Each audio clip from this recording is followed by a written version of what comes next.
जय माता दी दोस्तों, कैसे हैं आप सब। चलिए शुरू करते हैं आज की कहानी। राधिका अभी सब्जी खरीद कर घर की तरफ मुड़ी ही थी कि अंकित के पीछे बाइक पर किसी और को बैठा देखकर ठिठक गई। एक सुंदर सी औरत चिपक कर अंकित के पीछे बैठी थी और उसका एक हाथ अंकित के कंधे पर था। राधिका के तन बदन में आग लग गई। वह नागिन की तरह फुफकारी, अच्छा तो इस उम्र में ये गुल खिला रहे हो। रोज पैदल चलकर सब्जी खरीदने वाली राधिका ने तुरंत ऑटो किया और आनन फानन में घर पहुंची। अंकित अब तक घर नहीं पहुंचा था। इंतजार करते शाम के 7 बज चुके थे। इस टाइम से पहले तो रोज घर आ जाया करता था। राधिका गुस्से में बाहर गैलरी में चक्कर लगाने लगी और हाँफने लगी। क्या हुआ मम्मी? बड़ी बेटी आराध्या ने माँ को इस तरह बेचैन देखकर पूछ लिया। कॉलेज से लौटी आराध्या के साथ उसकी कॉलेज की सहेली भी साथ थी। इस कारण राधिका ने कहा, कुछ नहीं, जरा सा जी घबरा रहा है, इस कारण टहल रही हूँ। घूमा करो मम्मी, सुबह भी कितनी मोटी हो गई हो। इतना कहकर आराध्या अपने कमरे में चली गई। मोटी शब्द वैसे तो बच्चे बहुत बार राधिका के लिए इस्तेमाल कर लेते थे, मगर आज ये शब्द भी राधिका को तीर जैसे चुभ रहे थे। वह अंदर कमरे में जाकर आईने के सामने खड़ी हो गई। खुद को आज बहुत गौर से देखने लगी और सोचने लगी, सचमुच वह बहुत मोटी हो गई है। कमर और पेट की चर्बी को दबा दबा कर देखने लगी। फूलते हुए गालों में भागती हुई उम्र को तलाश करने लगी।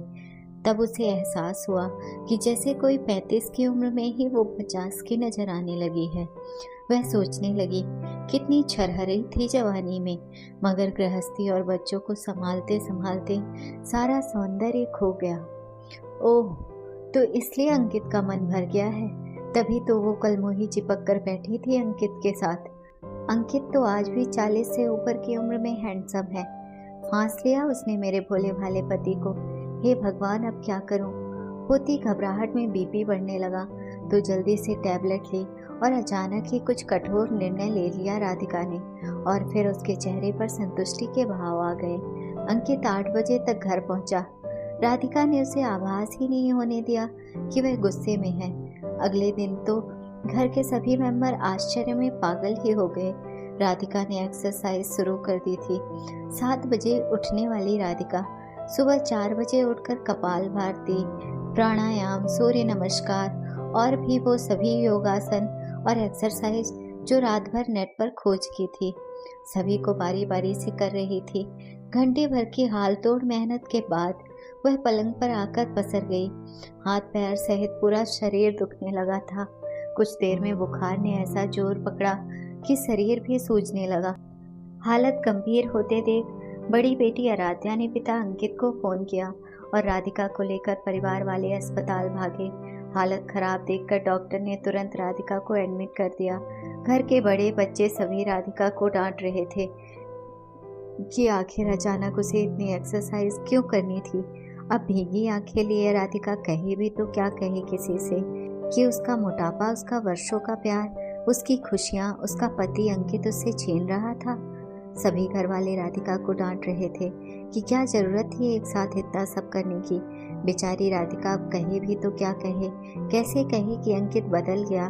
उसका प्यार, उसकी खुशी, उसका संसार, उसका पति अब किसी जवान स्लिम सी लड़की के साथ अफेयर है। कैसे बताए कि इस घर में उसकी सौतन आने वाली है। उसी से इस घर को बचाने के लिए वो खुद को स्लिम कर रही थी ताकि उसका पति परमेश्वर अंकित उस चुड़ैल तो क्या किसी और की तरफ भी ना देखे। इधर अंकित भी ऑफिस से छुट्टी लेकर अस्पताल आ गया था, लेकिन उसने राधिका को जरा भी नहीं डांटा। सब घर के लोग धीरे धीरे वापस चले गए, बस अंकित और राधिका ही बचे थे।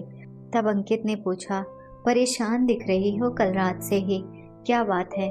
राधिका ने कोई जवाब नहीं दिया, बस मुंह फेर लिया। शरीर अब भी तवे की तरह तप रहा था राधिका का। अंकित ने कोई बहस नहीं की। वह ठंडी पट्टी बार बार उसके माथे पर रखता रहा और यह सिलसिला रात भर चलता रहा। इसके चलते एक पल भी नहीं सोया वह। राधिका भी दर्द और बुखार में बेहोश थी पूरी रात। डॉक्टरों ने कहा कि इनका बीपी कंट्रोल नहीं हो रहा है। अगर यही हालत रही तो फेफड़ों और हार्ट को खतरा है। फिर सुबह वह सुंदर औरत भी उससे मिलने आई। उसे देखकर राधिका ने मुंह फेर लिया। तब अंकित ने परिचय कराया। अरे राधिका, इधर देखो, ये काव्या दीदी हैं। इनका कई बार तुम्हारे सामने जिक्र भी कर चुका हूँ। 2 दिन पहले ही इनका ट्रांसफर मेरे ऑफिस में हुआ है। कल दीदी ने ज्वाइन किया है। कल ही सामान भी शिफ्ट किया है हमारे पास वाली कॉलोनी में। शाम को चाय पर बुलाया था दीदी ने हमें परिवार सहित। मगर तुम्हारी तबीयत। राधिका तो यह सुनकर शर्म के मारे जैसे धरती में ही समा गई। उफ, कितनी पागल और मूर्ख हूँ मैं। अपने देवता जैसे पति पर शक किया। उसने नजरें झुकाए हुए काव्या दीदी से नमस्कार किया और फिर चमत्कार हुआ। अगले 10 मिनट में उसका बीपी नॉर्मल हो गया, बुखार उतर गया। दवाई जो मिल गई थी, बस दर्द बचा था जो धीरे धीरे ठीक होने वाला था। शाम तक राधिका को चिट्ठी मिल गई। वह घर आकर बार बार तुलसी के पौधे और देवी देवताओं से माफी मांगती रही। पगली कहीं की।